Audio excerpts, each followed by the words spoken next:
Just CM ಕುರ್ಚಿ ವಿಚಾರಕ್ಕೆ ಸಂಬಂಧಪಟ್ಟಂತೆ ದೆಹಲಿಗೆ ಹೋಗಿಲ್ಲ ಸಿಎಂ ಮತ್ತು ಡಿಸಿಎಂ. ಅದರ ಜೊತೆಗೆ ನಿಗಮ ಮಂಡಳಿಯ ವಿಚಾರ, ಪರಿಷತ್ ಸ್ಥಾನಗಳ ಭರ್ತಿ ವಿಚಾರಕ್ಕೆ ಸಂಬಂಧಪಟ್ಟಂತೆ ಪದೇ ಪದೇ ಪಟ್ಟಿ ಹಿಡ್ಕೊಂಡು ಹೋಗ್ತಾನೆ ಇದ್ದಾರೆ. ಬಟ್ ವರಿಷ್ಠರು ಮಾತ್ರ ಅದಕ್ಕೆ ಗ್ರೀನ್ ಸಿಗ್ನಲ್ ಕೊಡ್ತಾ ಇಲ್ಲ. ಬಟ್ ಈ ಬಾರಿ ಗ್ರೀನ್ ಸಿಗ್ನಲ್ ಪಡೆದುಕೊಂಡೇ ಬರಬೇಕು ಅಂತ ಡಿಸೈಡ್ ಮಾಡಿದ್ದಾರೆ. ಸುಮಾರು 30 ನಿಗಮ ಮಂಡಳಿಗೆ ಅಧ್ಯಕ್ಷರ ಫೈನಲ್ ಆಗಿದೆಯಂತೆ.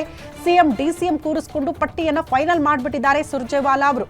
ಕಾರ್ಯಕರ್ತರ ಕೈಗೆ ಅಧಿಕಾರ ಕೊಡಿಸೋ ಕೂಗಿಗೆ ಹೈಕಮಾಂಡ್ ಕೂಡ ಮಣದಿದೆ ಅಂತ ಹೇಳಲಾಗ್ತಾ ಇದೆ. ನಿನ್ನೆ ತಡರಾತ್ರಿ ನಡೆದಂತಹ ಸಭೆಯಲ್ಲಿ ವರಿಷ್ಠರ ಈ ಕುರ್ಚಿ ಫೈನಲ್ ವಿಚಾರ, ಅಧ್ಯಕ್ಷರ ಆಯ್ಕೆ ವಿಚಾರದಲ್ಲೂ ಸಾಮಾಜಿಕ ನ್ಯಾಯಕ್ಕೆ ಮಣೆ ಹಾಕಲಾಗಿದೆ ಅನ್ನುವಂತಹ ವಿಚಾರ. ಎಲ್ಲಾ ಜಾತಿಗಳಿಗೂ ಕೂಡ ಮಣೆ ಹಾಕಿದೆ ಕಾಂಗ್ರೆಸ್ ಹೈಕಮಾಂಡ್. ಎಲ್ಲಾ ಜಾತಿಯವರನ್ನ ಕೂಡ ವಿಶ್ವಾಸಕ್ಕೆ ಪಡೆದುಕೊಳ್ಳಲೇಬೇಕು ಅನ್ನುವಂತಹ ನಿರ್ಧಾರ. ಪ್ರಾದೇಶಿಕವಾರು ಇವತ್ತು ಸಂಜೆ ಬೆಂಗಳೂರಿಗೆ ವಾಪಸ್ ಆದ ತಕ್ಷಣ ಘೋಷಣೆ ಮಾಡೋ ಸಾಧ್ಯತೆ ಕೂಡ ಇದೆ. ಹಾಗಾಗಿ ನಿಗಮ ಮಂಡಳಿಯ ಲಿಸ್ಟ್ ಕೂಡ ಔಟ್ ಆಗಬಹುದು. ಖಾಲಿ ಇರುವಂತಹ ಪರಿಷತ್ ಸ್ಥಾನದ ಭರ್ತಿ ವಿಚಾರಕ್ಕೆ ಸಂಬಂಧಪಟ್ಟಂತೆ ಕೂಡ ಆಲ್ಮೋಸ್ಟ್ ಲಿಸ್ಟ್ ಫೈನಲ್ ಆಗಿದೆ ಅಂತ.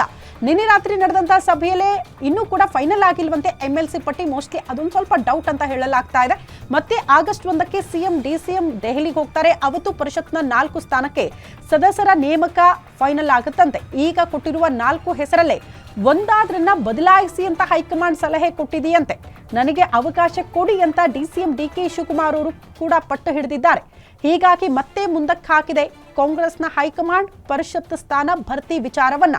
ಹಾಗಾಗಿ ಆಗಸ್ಟ್ 1ಕ್ಕೆ ಮೋಸ್ಟ್ಲಿ ಪರಿಷತ್ ಸ್ಥಾನ ಭರ್ತಿ ವಿಚಾರಕ್ಕೆ ಸಂಬಂಧಪಟ್ಟಂತೆ ಒಂದು ಫೈನಲ್ ಪಿಕ್ಚರ್ ಸಿಗಬಹುದು ಅಂತ. ಅಲ್ಲಿ ತನಕ ಮತ್ತೆ ಕಾಯಲೇಬೇಕಾದಂಥ ಅನಿವಾರ್ಯತೆ. ಖಾಲಿ ಇರುವಂತಹ 4 ಸ್ಥಾನಕ್ಕೆ 4 ಹೆಸರು ಆಲ್ಮೋಸ್ಟ್ ಫೈನಲ್ ಆಗಿದೆ. ಬಟ್ ಅದರಲ್ಲಿ ಒಬ್ಬರನ್ನ ಬದಲಾಯಿಸಿ ಅಂತ ಹೇಳ್ತಿದ್ದಾರಂತೆ. ಹಾಗಾಗಿ ಮತ್ತೆ ಅದು ಮುಂದಕ್ಕೆ ಹೋಗಿದೆ.